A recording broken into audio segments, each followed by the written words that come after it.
En este video, me gustaría hablar acerca de la distribución gaussiana, también conocida como distribución normal. En caso de que ya esté muy familiarizado con la distribución gaussiana, está bien si se salta este video.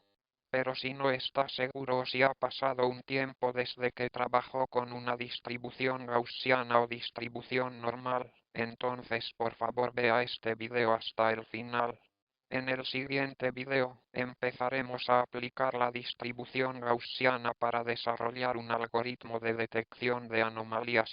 Digamos que x es un variable aleatoria de valor real, x es un número real.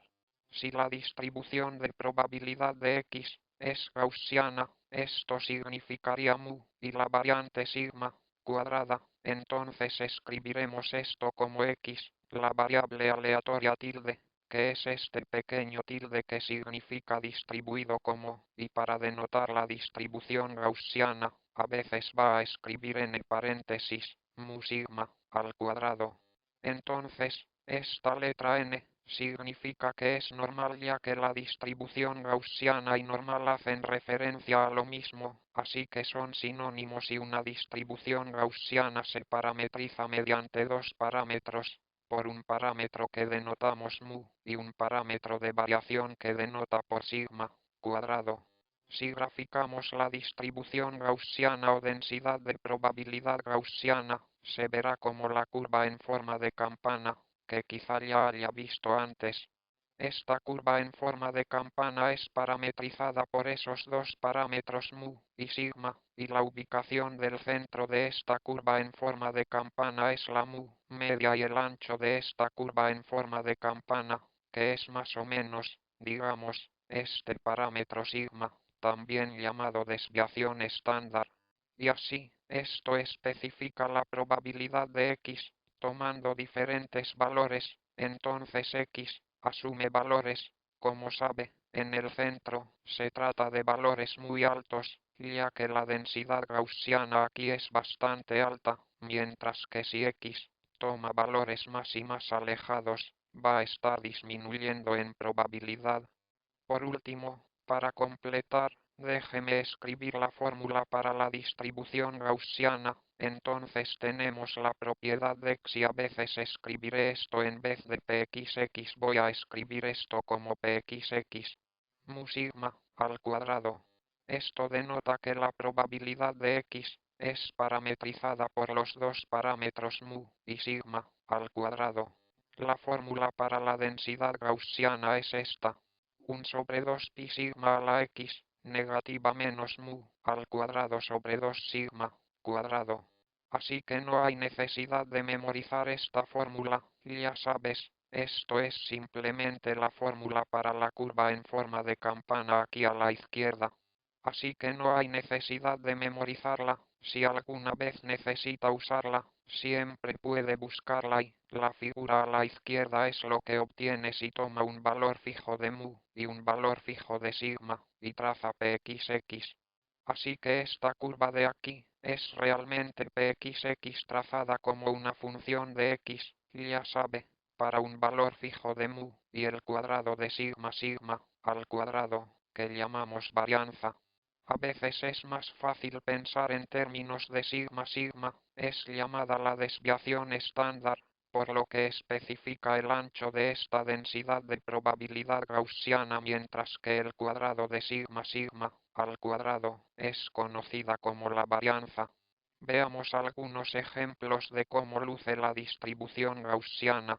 Si mu es igual a 0, sigma es igual a 1. Luego tenemos una distribución gaussiana, que se centra alrededor de 0, porque eso es mu, y el ancho de esta gaussiana es la desviación de estándar, es sigma, en aquel lado. Veamos algunos ejemplos de gaussianas.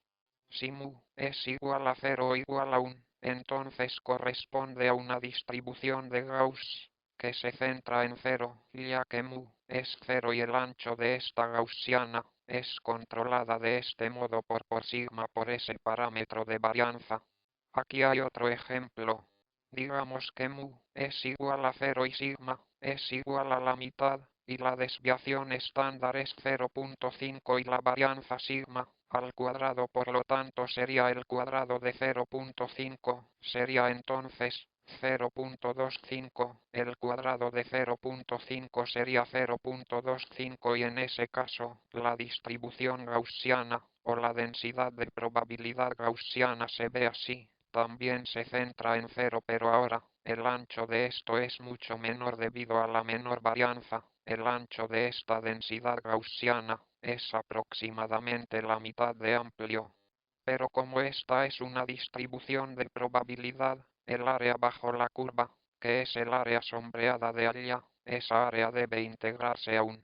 Esta es una propiedad de las distribuciones de probabilidad, porque, como sabes, esto es una densidad gaussiana mucho más alta porque es la mitad de ancho, con la mitad de la desviación de estándar, pero es 2 veces más alta. Otro ejemplo, si sigma es igual a 2, obtenemos una densidad gaussiana más robusta, o mucho más amplia. Entonces, aquí el parámetro sigma controla que esta densidad gaussiana tenga un ancho mayor. Y una vez más, el área bajo la curva, que es el área sombreada, siempre se integra aún. Esa es una propiedad de las distribuciones de probabilidad y debido a que es más amplia, también es la mitad de alta, con el fin de simplemente integrarse a la misma cosa. Finalmente, un último ejemplo sería, si ahora cambiamos los parámetros mu, también, entonces en vez de centrarse en 0, ahora tenemos una distribución gaussiana centrada en 3, porque se desplaza sobre toda la distribución gaussiana.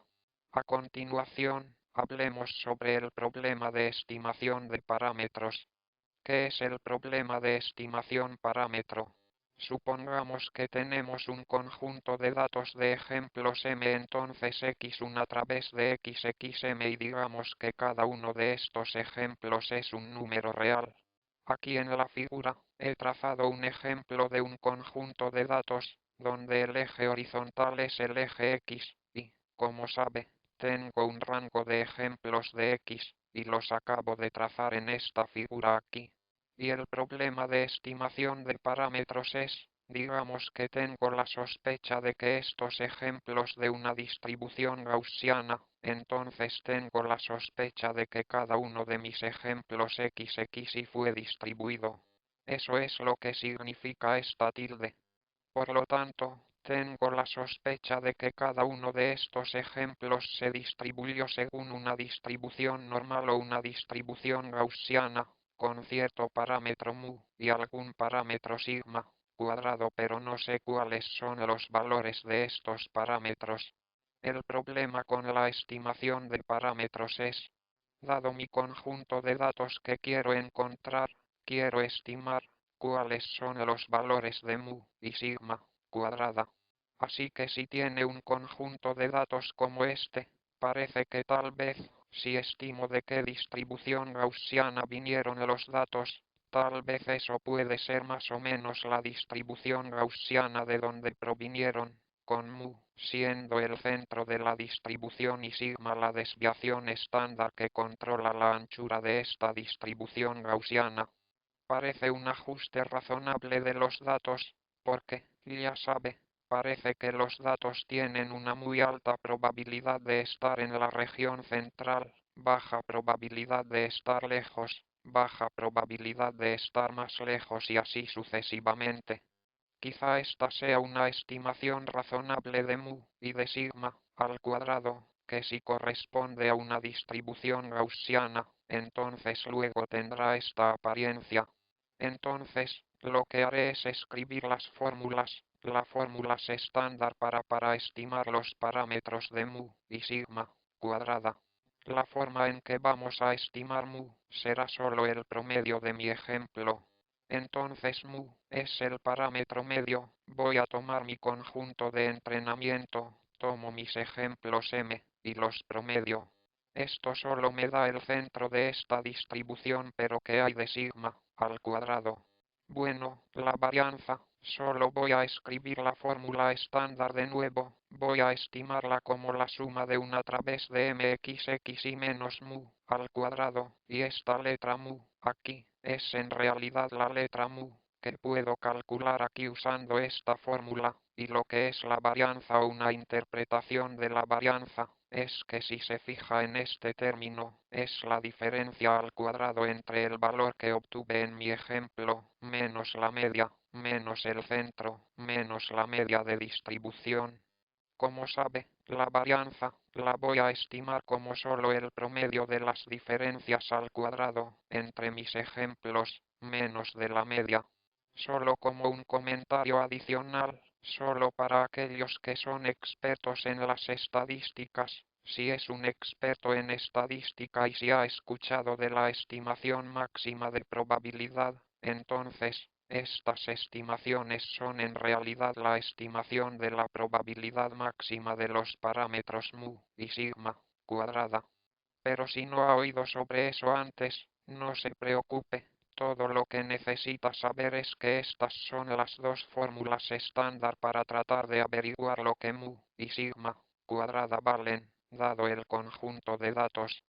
Finalmente, una última observación. De nuevo, solo para aquellos que tal vez han tomado una clase de estadísticas antes. Si usted ha tomado una clase de estadística antes, algunos de ustedes puede que hayan visto la fórmula aquí, donde, ya sabe, esta es m, menos 1, en vez de m. De modo que este primer término se convierte en 1 sobre m1, en lugar de 1 sobre m. En el aprendizaje automático, las personas tienden a usar esta fórmula de 1 sobre m, pero en la práctica, el hecho de que sea 1 sobre m o 1 sobre m1 no hace ninguna diferencia esencial, suponiendo que m es razonablemente grande, es un conjunto de entrenamiento de gran tamaño. Así que, solo en caso de que haya visto esta otra versión antes, en cualquier versión funciona igualmente bien, pero en el aprendizaje automático, la mayoría de las personas tiende a usar 1 sobre m en esta fórmula. Las dos versiones tienen propiedades teóricas ligeramente diferentes, propiedades matemáticas un poco distintas, pero en la práctica realmente hace muy poca diferencia, si la hay. Pues bien, espero que ahora tengan una buena idea de cómo luce la distribución gaussiana y cómo estimar los parámetros mu y sigma al cuadrado de la distribución de gaussiana y si le dan un conjunto de entrenamiento, esto es, si tiene un conjunto de datos que sospecha que proviene de una distribución gaussiana con parámetros desconocidos utilizando sigma al cuadrado. En el siguiente video empezaremos a retomar esto y a aplicarlo para desarrollar un algoritmo de detección de anomalías.